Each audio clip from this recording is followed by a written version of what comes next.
சீக்கிரையா டீக்கடையா உன் பொண்டாட்டி சூப்பரு.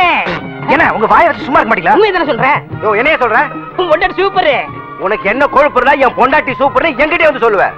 உன் பொண்டாட்டிய பத்தி ஊரே சொல்லுது, நான் மட்டுமா சொல்றேன்? சத்தியமாயா உன் பொண்டாட்டி சூப்பரு சூப்பரு சூப்பரு. என்ன எல்லாரும் வேடிக்கை பார்த்துட்டு இருக்கீங்க? எல்லாரும் சேர்ந்து ஸ்டாப் ப்ளீஸ். ஏன் எல்லாரும் போட்டு இவனை அடிக்கிறீங்க? சொல்ல சொல்ல கேட்காம டீ கடைக்காரன் பொண்டாட்டியே சூப்பர் சூப்பர் சொல்லிட்டு இருக்காரு மாம்ஸ். ஏண்டா டீ கடைக்காரன் பொண்டாட்டியே சூப்பர்ங்கற? இருங்கண்ணே, நான் என்ன சொன்னேன்னா இவர் கடை போண்டா டீ நல்லா இருக்குன்னு சொன்னேன். அடடடடடட பிரிச்சு சொல்ல வேண்டியதை சேர்த்து சொல்லிட்டாங்க. அறிவு கெட்டவன். ஆமா, இவர் அறிவு டிப்போ. பொண்டாட்டி அடுத்தவன் தள்ளிட்டு போயிட்டா நீ எல்லாம் பேசுறியேடா. டேய் இது என்னது? காஃபி. இங்க வந்த என்ன கேக்குற? காஃபி. நீ ஏன் டீ கேட்ட? இனிமே இங்க வந்தேன்னா காஃபி. எங்க சொல்லு. காஃபி. போண்டாவே போண்டா. வடைய வடைய வடன்னு சொல்றேன். வடைய வடைன்னு தான் கேக்குறேன். அடுத்தவன் தோடை கேட்டா உன் தோடை பிஞ்சு போயிரு. போடா போ, ஓடி போயிடு.